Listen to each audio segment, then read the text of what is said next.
He was like, African American studies, you might as well have majored in flowers. He was so mad. Flowers is crazy. Yes.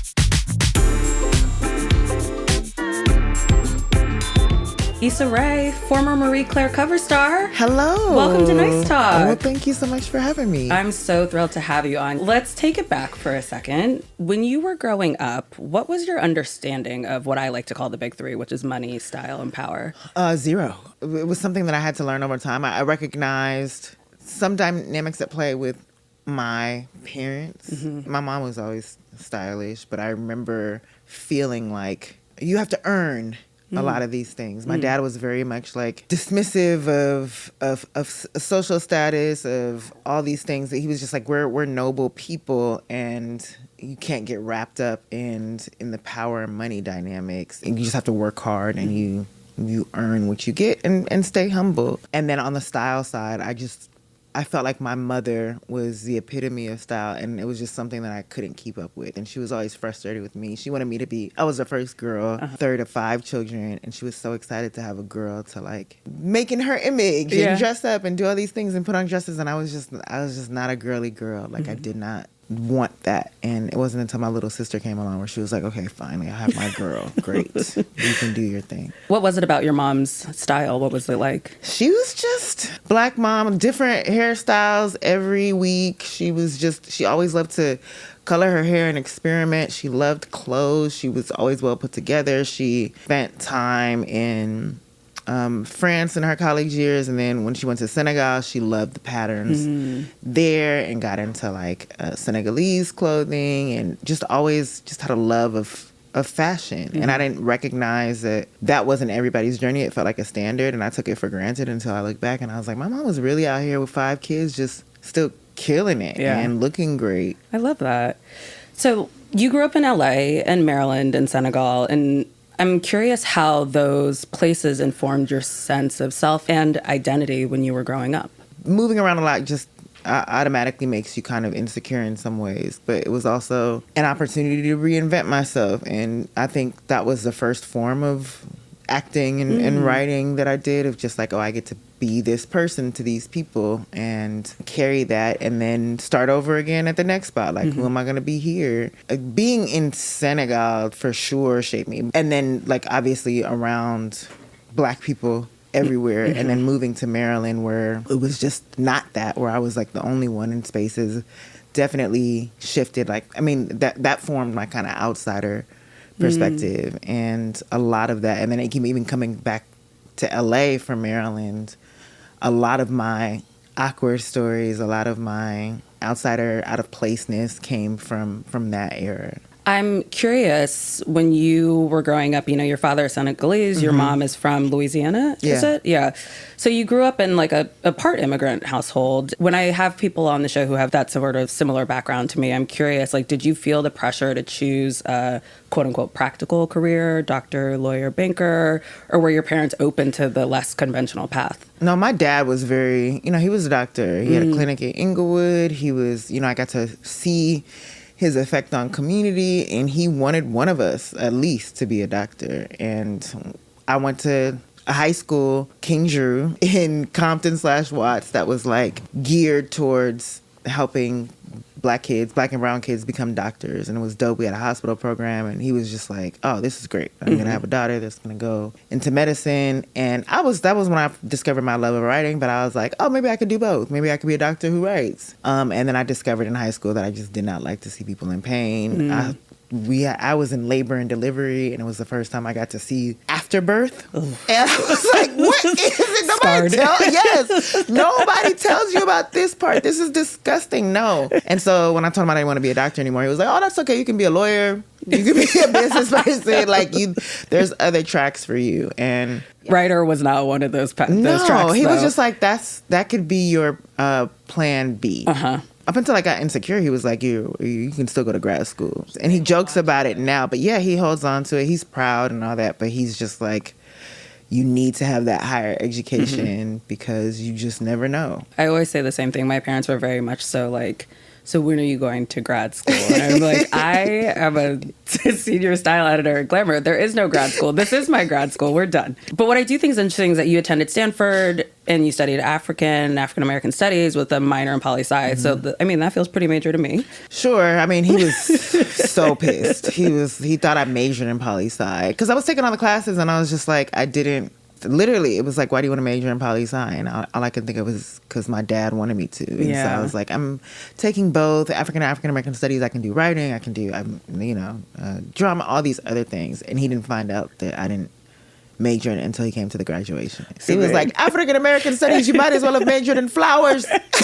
He was so mad. Flowers is crazy. Yes. What? Yeah. That is so funny. But, after graduating, Awkward Black Girl went incredibly viral, which is huge. I'm curious, though, what was sort of like, because our parents want us to go into these careers because of financial safety, right? Mm-hmm. You had Awkward Black Girl. It was huge, but like, what was your financial situation then? Like, how were you funding your creative projects at the time?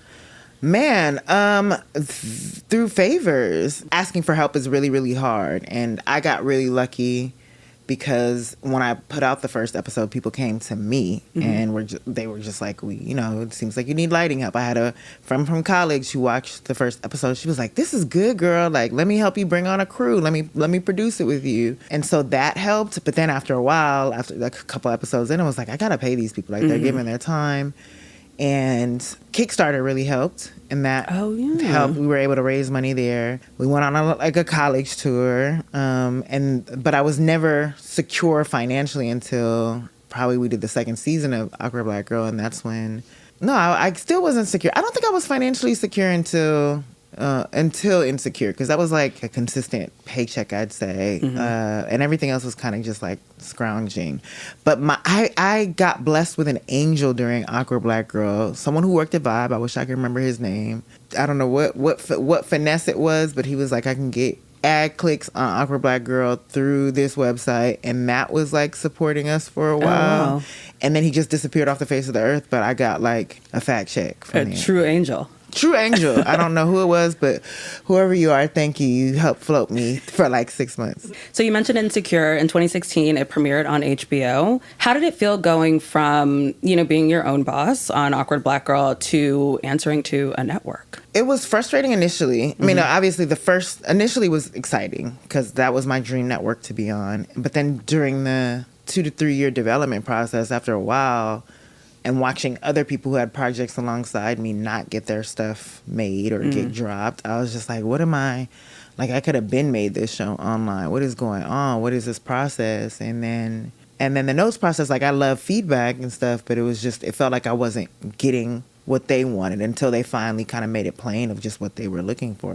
They were like, we want this show that can kind of be a Black version of, shows past, like a coming of age Black story. And so it wasn't that initially. It was more of a workplace comedy. And so once we... Oh, I didn't know that. Yeah, it was more set in the nonprofit world initially in my pitch. And Molly was more of a side character, and she was based on my friend like she is now, and they really liked that character, and they were like, well, what if it were more of a two-hander? And so I was like, oh, okay. And Lawrence didn't exist in that version. It was just Daniel, they were all playing kind of the background to this workplace element. The development team was instrumental in making Insecure what it was, and being like, let's do your life. I didn't realize that at all. I wonder what that kind of show would have been. Do you ever think about like what would have happened if you had just kept the show as is? Yes, I think it would have just been a Black The Office kind of, or like it would have been completely different. I still think it would have been funny, but it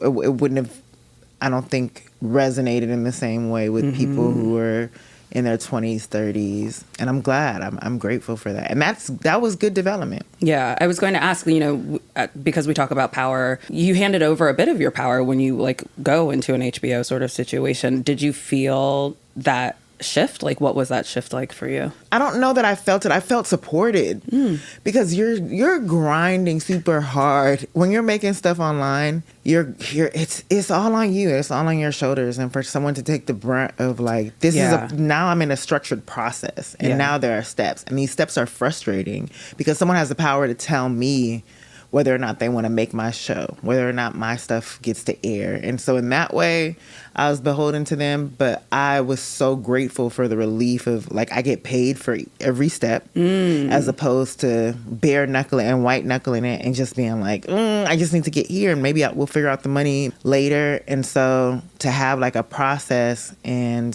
to not have to do everything and to have also to be able to hire help that wanted to be there and that was being paid to be there, it just changed the entire dynamic. And even now when I think about how people are heralding online creators and saying that Hollywood is done, it is hard to create online. I know that every online creator, no matter how much money they're making, they're going to want help. They're going to be like, I would actually rather not do this on my own. I would rather, that's the luxury, like to be able to be comfortable while making stuff that you love. Yeah, I think it's similar the way we look at print media, publishing media versus a Substack or something of that sort. Just having like that sort of structure there is helpful. So, after Insecure, you've gone on to work on a bunch of projects as an actor, Barbie, American Fiction, which meant you were a bit of a smaller part of the creative process. How do you feel? How did it feel going to someone else's set after running so many of your own? So exciting. It was cool to like not have all the pressure be on me, be able to observe other people that I love and respect and admire, how they run sets, how they talk to actors, how efficient they are, what their strengths are, and be able to take some of that onto my next projects. For a while, and even now, I'm like, I wanted to be part of more ensemble projects. That was a goal of mine just because I kind of just went into it. I had never had a TV show before, and then, I was running one, or co-running one, I should say, because of I was working with Prentice, but it was still like, a lot of the decisions were mine, and I had never been on a professional TV set. I had never been in a real writer's room before, so... Like, to be able to step into that, I think, is incredible. We talk about imposter syndrome a lot on this podcast. Lena Waithe said she does not have it, which... That doesn't surprise me. Does not surprise me at all, but it was a moment when I talked to her where I was like, you know what? Yeah, hell yeah. I'm curious for you, when you walked into those rooms, when you walked onto your set, did you experience imposter syndrome? I didn't, because it was my story. Once I turned the script into, after so many years of development, that last draft was like, well, fuck it, I'm going to just write my life. Like, I'm going to write what I'm going through. So I had an expertise in what I was writing. So once they were like, we're making this pilot, I felt like it's only mine to lose. And even if they don't pick it up, I know that I put everything in it.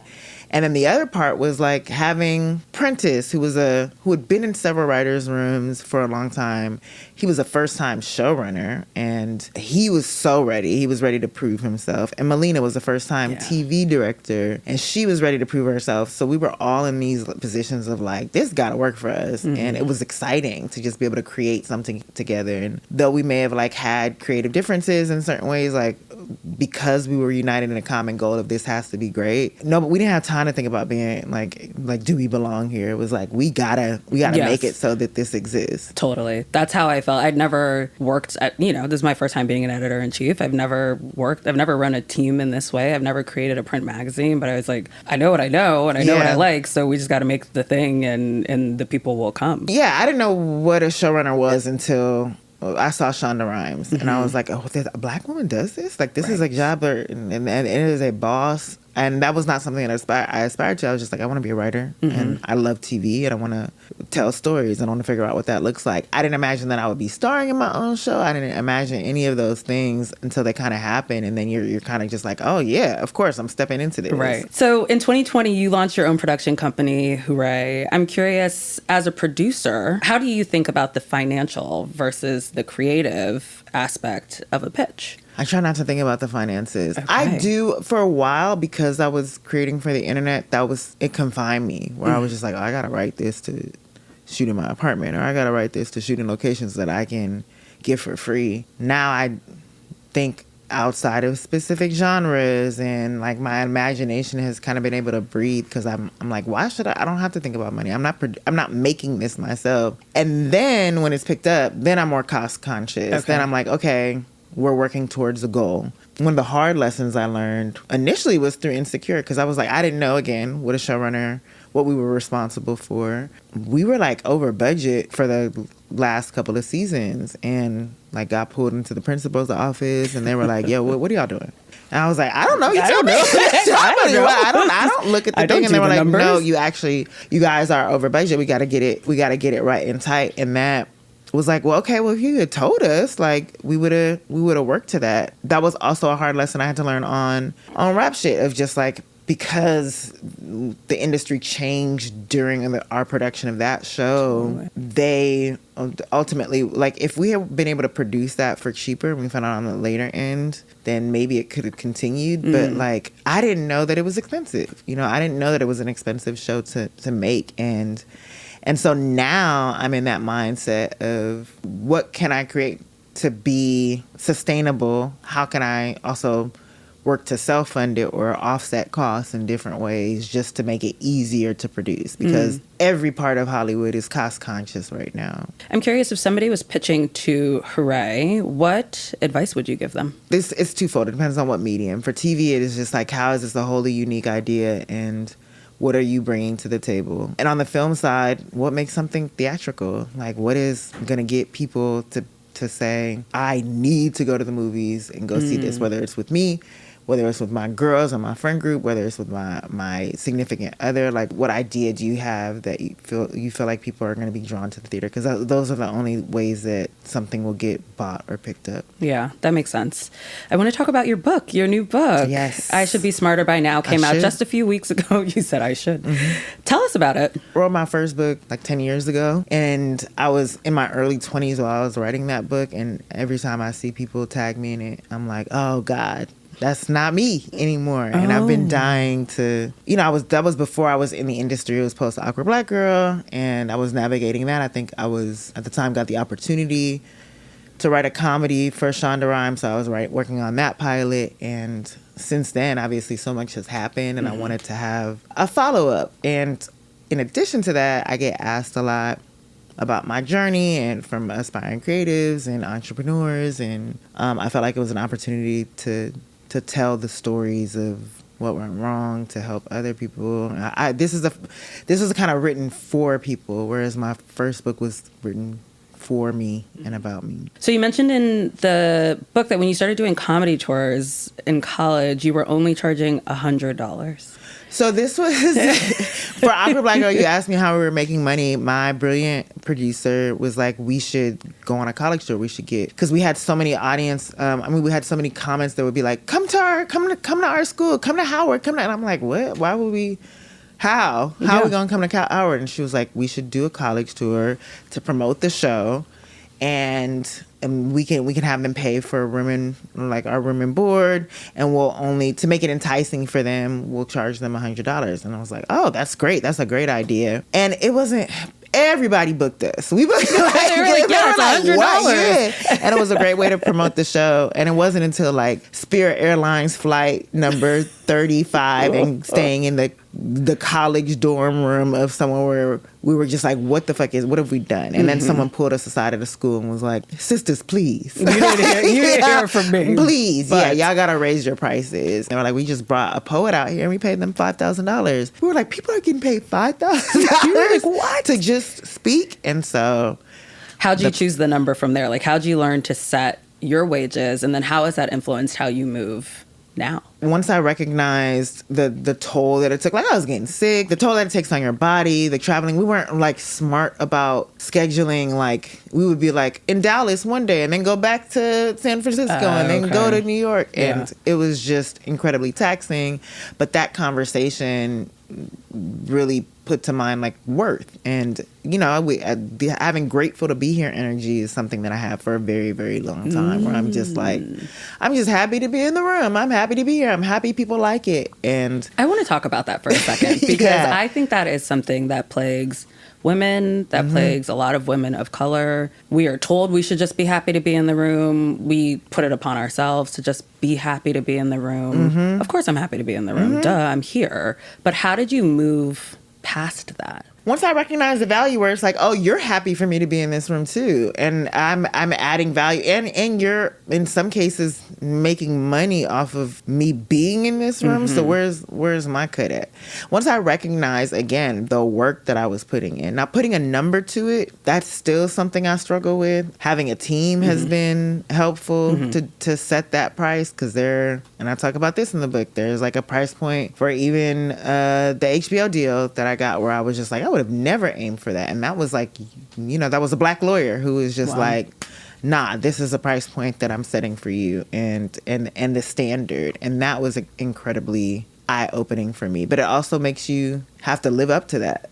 Yeah, I was going to ask about that. When the number is set, are you nervous when that email goes through and you're like, oh, okay, now what? Yeah, but I'm also just like, how bad do I want it? You know, it is hard work. Yeah, it is work. And so if you're saying no to that price point and it's a negotiation from there, then I have to ask myself, like, how badly do I want this? How badly do I want to work for this? And what does that look like for this price point? It's a constant conversation. Definitely something I think a lot of people need to hear. You've spoken about how you have a good work ethic, which I appreciate as a fellow Capricorn. You've also said that success in creative industry takes more than just hard work, though. What advice would you give to somebody trying to make it in a creative industry today? Trying to make it in a creative industry today, I mean, I always talk about, again, what you're bringing to the table, standing firm in that, and that is like what your unique perspective is, that is elevating any project you take on, and being consistent.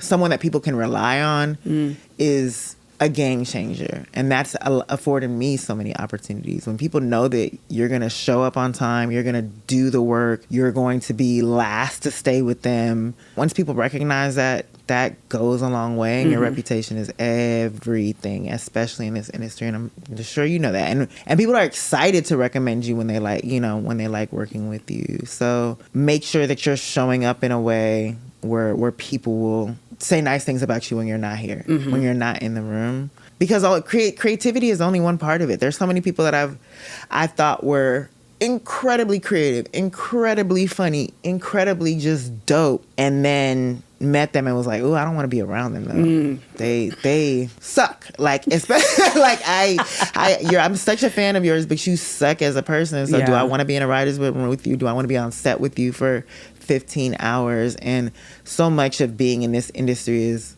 just being cool to be around and passing a vibe check. So just be cool is also what I'd say. Yeah. One line that I loved from your book was, "There's so much creativity in brokenness." What do you mean by that? Being broke, and this was speaking to it earlier, will force you to be creative, will force you to figure out what you have to make this project or whatever you're working on possible. Figuring out how to make something for no money, like that's the most creative you're gonna get, because you don't have resources. You have to figure out, like, okay, I need this to take place in a space shuttle, but I won't be able to access one. So how can I make it look like one? Totally. How can I figure that out to make something out of nothing? That is the best feeling in the world. Yeah. When you're actually able to succeed and do it, and it works your mind in different ways. I really love the essay about owning your particular POV. Can you talk a little bit about that? Yeah, it comes down to, like, no one sees the world the way you do.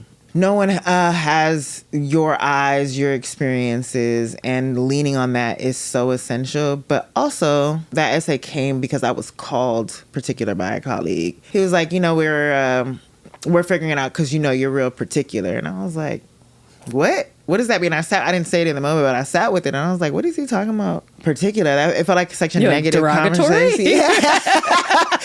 and then I, sat with it and was like, yeah, I am particular. Like, and that means I have a point of view and I have a vision, and I want things a certain way. And that is kind of my aesthetic. That is what I bring to the table, and that is my style. And so in some ways, that is a compliment. All the people that I mess with have a particular way of seeing the world. They have a particular style, and it is uniquely them. And I wanted to, own that and stand in it. I want to talk about the 2-part documentary that you have executive produced on HBO called Seen and Heard. Yes. Can you tell us a little bit about it? Yeah, Seen and Heard is the most comprehensive history of Black television you will ever see. It came from we started this in 2019, and that was like such a boom in the before times. The before times.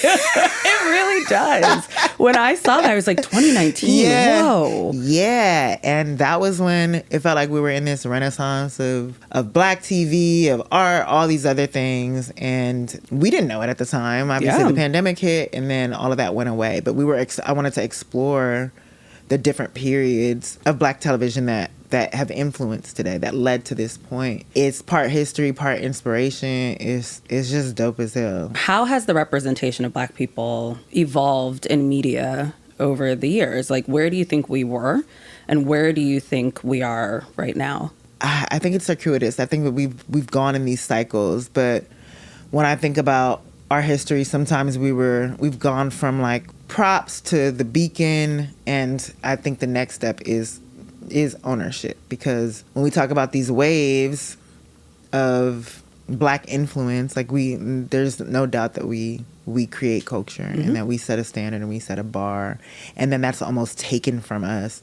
We were just talking about how like a lot of these networks started with trying to attract a Black audience because we are the most loyal at the end of the day, and we watch everything. We watch stuff that doesn't feature us. We watch stuff that features us loyally and fiercely, and we have a lot of spending power. Like, we're ideal customers. And so many networks like Fox and UPN/WB, they've all built their audiences on Black viewers, and then once they were successful, moved to broaden the audience. And now that Hollywood is kind of trying to understand its place and work within like these YouTube creators and that model and compete there, they're open to different formats. And so this is a time to kind of plant our flag and just be like, this is the move towards ownership moving forward. Mm-hmm. I was watching, I believe, CBS Morning, and you said that you're confident that we can get through this time of a lack of representation in media. How? These kind of times when it's trying, it breeds innovation. Like, this is the time when we're, again, the most creative, when our backs are against the wall, when everybody's struggling at the same time, when there is no norm, when the rug has been pulled, when there's no foundation. It's just like, now this is the time to create foundations, and we're all in the same boat. Everybody is struggling out here and trying to figure it out. So it's new to us because nobody knows where AI is going to lead us. And I don't know that in America we've also ever had billionaires literally dictating and running our culture that we could just plainly name. What we create, where we create, like, they're dictating so much of our lives that's not being offset in any way. And that only means that some sort of rebellion is coming, but I don't know to what level. But yeah. Yeah, like, I'm not on the front lines planning it or anything, but like, I would assume somebody out there doing something. But that's a good point too, because I feel like we talk about a lack of leaders, and I always talk about, like, we know who all the supervillains are, but where are the superheroes at? Where? Please fly in. Please. Something I really like that you said in the doc was, we need our own shit. Like, we really, really need our own shit. First of all, I like that you said it so plainly. Second of all, it is incredibly true. For those who are listening, though, that are like, yes, we do. Now, how do I do that? One of the things that was essential for me was like understanding what the trade-off was, you know?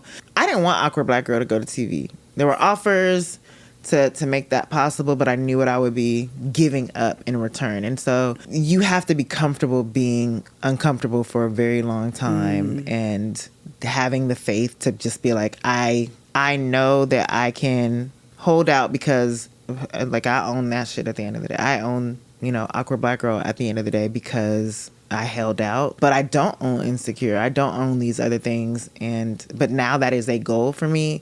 And so the advice is literally just trying to find the group of people that I can build it with. It's so hard. It's also easier said than done. It's something I recognize, because you have to have your kind of eye on the prize. What I really loved about your career path, though, is that in addition to the many, many things that you do in entertainment, you are the founder of Radio, a music company, Issa Rae, a wine company, Sienna Naturals, a hair company. You've opened two restaurants, right? Somerville, Downtown Doe. We have Hilltop as well. Hilltop, a coffee shop. That is so many things. So, like, when I was, like, the list is so impressive. I really want to talk to you about balance. What is work-life balance? What does that look like for you? Or is it like work-life seesaw, as one of my friends put it, and you just try not to fall off the seesaw at any given time? You list all that, and I have partners in all of those things, and a lot of what I do involves collaboration, and I've had to learn delegation.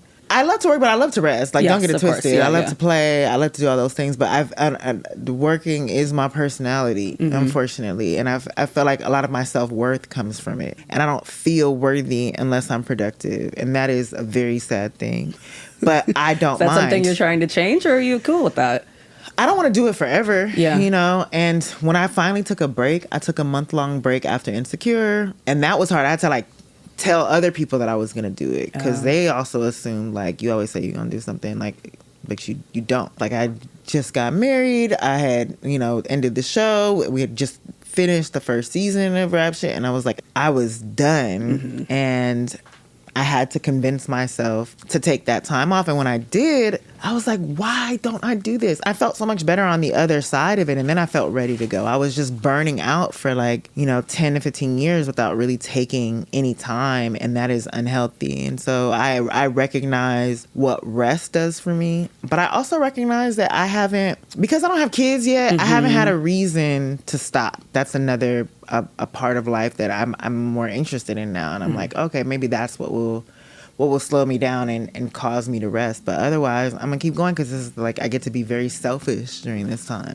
I want to wrap up our conversation here by talking about style, another big sort of tentpole here. You were about to hit the road for a multi-stop book tour. When you're approaching getting dressed for that, what does that look like? Because this is a book tour and it's so much about me, I just want to feel my best self. And I found myself, especially in this new age and this new decade, I'm one of those people that I always feel like I have to save my fits for my time, and I'm just why am I doing this? Not to be morbid, but I'm where time is running out, so I gotta get these off. And so part of it is I want to show up as my best self. I want to be in my fine 40s era, so comfortably chic is my approach on this tour. Yeah. Are there any brands that you're loving these days? No, I'm not a big brand girl. I'm just what looks great on me, what fits me. What's your approach for red carpet dressing? Because that feels markedly different from what you would do on a book tour. Yeah, I work with an incredible stylist, Worry, and Worry Vice. Oh, I love Worry. Yeah, he is the best, and we go back and forth. How I want to show up. If I feel like I am that I feel like a night should be about me, then I want to show up and have more statement pieces. But if I want to just kind of show up and be elegant, it's all mood based for me. I have periods where I just know that I want to look back and feel like I was showing up as my full confident self. In any room I want to walk in, I want to feel like I'm boldly elegant and confident and fun, and that's kind of what I aim for. I think elegant is one of the best compliments you could give. Yes. People always say that about my mom, and I think that's hilarious. They always think that she's refined and elegant, and she's the goofiest person on earth. I had to argue with someone and be no, my mom is actually goofy, and they were no, there's no way.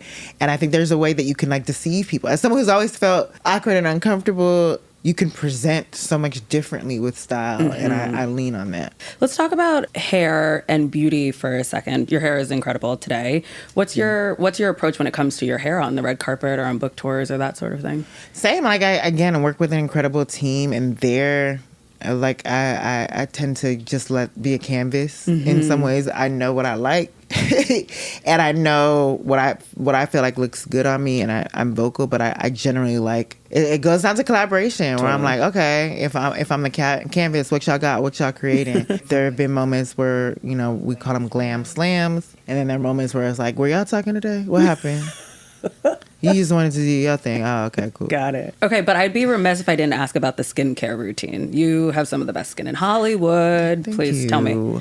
I feel like I just mastered my skincare routine, but I swear by Dutopia. It's a nighttime acid, and it's an exfoliation of the face. When I think about just being raw and barefaced and then coming back home, there's nothing better than just the cleaning of skin, and that helps me to feel like I wake up with exfoliated skin in the morning. So before I let you go, we always like to end this podcast with 3 questions about money, style, and power. Rapid fire questions. Number 1, first question is, what's one thing money can't buy? Money can't buy respect. Lame is lame. Screaming. And very true. Please. Extremely true. If you could trade closets with anyone, who would it be and why? Tracee Ellis Ross. I just feel like she's so fun. She has vintage pieces afterwards, and she just loves that. When I think about someone who has so much fun with fashion, it's her. Mm-hmm.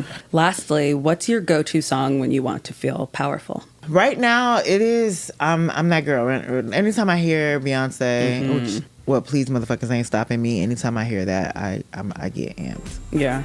Well, Issa Rae, thank you so much for joining us on Nice Talk. Thank you. Thank you. I had to pee this whole time. Oh my gosh, I'm so sorry. I'm so sorry.